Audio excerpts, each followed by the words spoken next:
What is up, you guys? Your boy MEXzCali, and I hope you're having a wonderful day. In today's video, we're going to be doing an installation and review of the LED kit for the Xbox One controller. This kit is by eXtremeRate. I have already done the version for the PS4, so if you're interested on that, I'll have it pop on the screen and then also down in the description. Now, whenever I did the PS4 version, a lot of people actually reached out to me asking me if I could mod a controller with those LEDs and actually sell it to them. For this video, I'm actually gonna give it away. So once we hit 350 likes on this video, I'll actually pick a winner from the comment section below and ship it out to you. All you have to do is leave a big thumbs up and subscribe if you haven't done that already, and comment down below what part of the world you're from. The reason why I'm always doing giveaways is to kind of give back to you guys for all the support that you guys have been giving me for this past few months. So that's why I do a lot of giveaways in this channel, to give back to you guys. So once we hit 350 likes on this video, there will be a lucky winner that will take this home. So make sure to smash that like button. Now, in all honesty, this mod kit only took me about 30 to 45 minutes to fully install it. One of the pros about this LED kit is that, one, you don't have to do any soldering to your controller. Yes, you do have to take the controller apart, but it doesn't really take that long. Personally, I really like this LED kit because it makes your controller look lit. In this video, I'll show you guys how to install it step by step. So without further ado, let's get straight into the installation. For this modification, you'll need an extra controller with model 1537, 1697, or 1708. eXtremeRate offers a 1-year warranty with their products. In the box, you'll find step-by-step instructions on how to install this kit.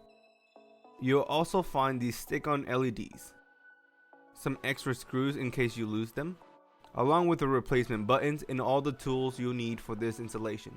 We'll start by removing the side panels. You can use a wedging tool for this or use your fingernails. Just don't hurt yourself. Now we'll be removing the warranty label in the battery slot to access the middle screw. I do want to say this, if you do any modifications to a controller, your warranty won't be valid anymore. But if you have had your controller for more than 90 days, the warranty is already expired. There's a total of 5 screws in the back of the controller that we'll have to remove. There's 2 on each side and 1 in the middle.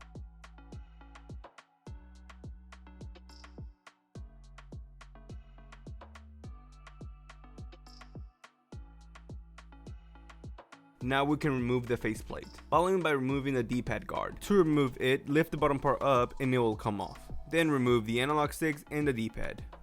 Now to remove the bumper guard, lift up on the 2 front arms, then push the guard back.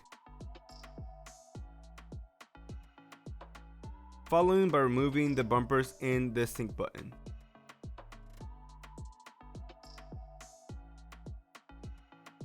Now remove the back plate to access the motherboards. I tape the rumble motors so that they don't move around while I'm doing the installation. On the top motherboard, there is 2 screws that you'll need to remove. One on the bottom left corner and then the other one on the bottom right corner.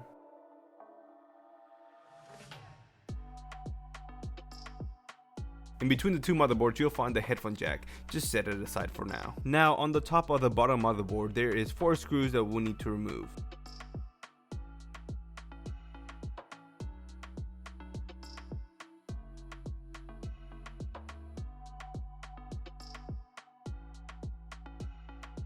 And there's also 2 screws at the bottom of the motherboard that we'll need to unscrew.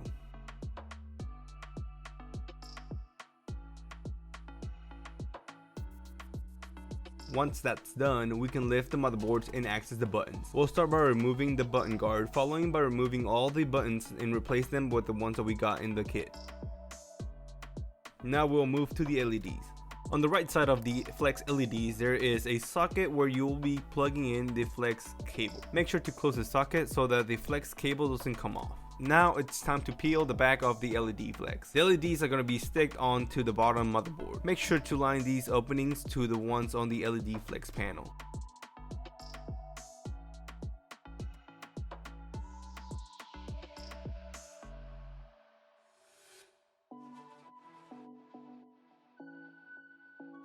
Now run the flex cable over the LED flex. Now insert the power flex cable under the battery contact plate.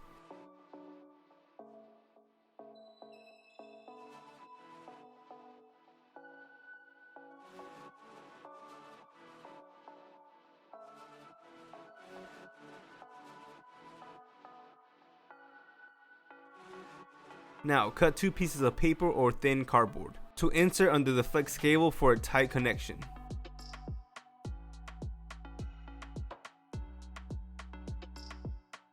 Now the remaining part of the LED flex, line it up with the top motherboard, like so.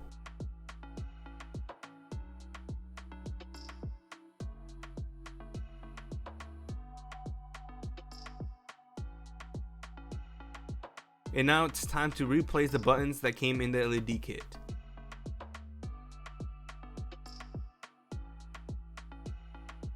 Following by placing the button guard back on. Followed by pushing the analog stick LEDs to the corresponding opening. Once that's done, it's time to screw the bottom motherboard back on.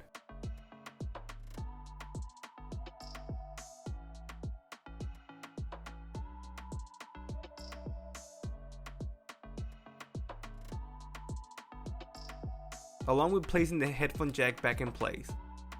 Now to connect both of the motherboards back on, there's a connector in between the motherboards. Make sure to line it up and push both the motherboards together. Following by screwing the top motherboard back on.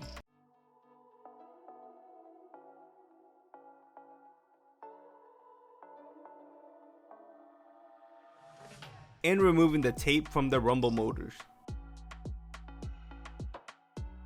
And also don't forget to put the sync button back on.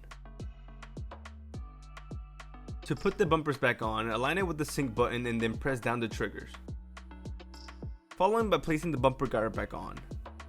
And making sure that the triggers, bumpers, and sync button have a full press.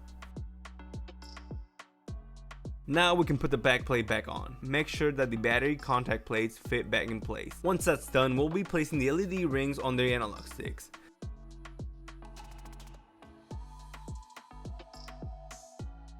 Make sure that you tug the wires good around the analog sticks so that you don't break them.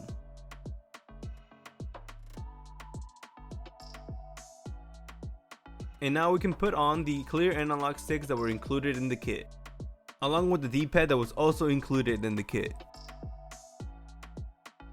Followed by placing the D-pad guard back on, that way the D-pad doesn't move around. Now we can put the faceplate back on and screw in the controller together.